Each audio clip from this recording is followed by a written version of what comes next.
is only dangerous in name. If you know what you're doing, that is. The 4-move checkmate is a fast attack that develops some pieces very quickly toward the center and the enemy king. White typically opens the game with e4, controlling the center and opening lines for the light square bishop and queen. Black responds with e5, controlling the center and opening up lines.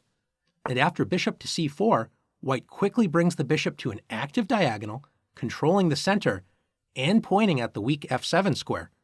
Notice the f7 square is only protected by black's king. Black typically plays knight to c6, making a sensible developing move, or sometimes will play bishop to c5. In either case, white has the option of the aggressive queen to h5, joining the bishop in the attack against the key f7 square. If black isn't careful, white will deliver checkmate on the very next move. Knight f6 is a very common mistake. Black moves the knight toward the center and threatens to win the queen. What could possibly be wrong with this move? Unfortunately, it forces the white queen to move exactly where it wanted to go, the f7 square, and deliver checkmate. You'll notice that the black king has nowhere to run. Black also can't block the check as the queen is literally touching the king. Notice black has no piece to capture the queen, and the king cannot capture the queen, because then the light square bishop would capture the king, and that's not allowed. This is the 4-move checkmate. Now let's go back and see how black could have avoided this unfortunate end to the game.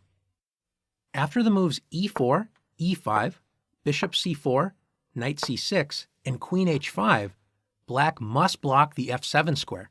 The best way to do this is by playing g6. It attacks the queen, and it prevents the queen from capturing f7. White retreats the queen, but don't celebrate too early. The white queen refocuses its attack on the f7 square, threatening checkmate on the very next turn. Black can once again block the queen's path to the f7 square and develop a piece at the same time with knight f6. Notice if white tried to capture the knight, black would recapture and win the queen. At this point, black is safe and white has wasted some time running around with the queen. Finally, we have one more aggressive idea to be prepared for when our opponent tries to win the game with the 4-move checkmate. After e4, e5, white does not have to play bishop to c4 on the next turn. White could play the more aggressive queen h5. White threatens the weakened f7 square and threatens to win the e5 pawn with check. Remember, it's very important to defend the e5 pawn first and only then block the queen's attack on the f7 square. The best move for black is knight c6, developing a piece toward the center and protecting the e5 pawn. After bishop to c4, white's bishop joins the attack on the f7 square. Do you remember how black can best block the f7 square and attack the queen? That's right, g6.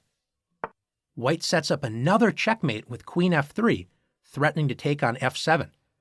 Do you remember how to block the second checkmate attack? That's right, knight to f6. Now that you've learned what the 4-move checkmate is, it's time to see what you've learned.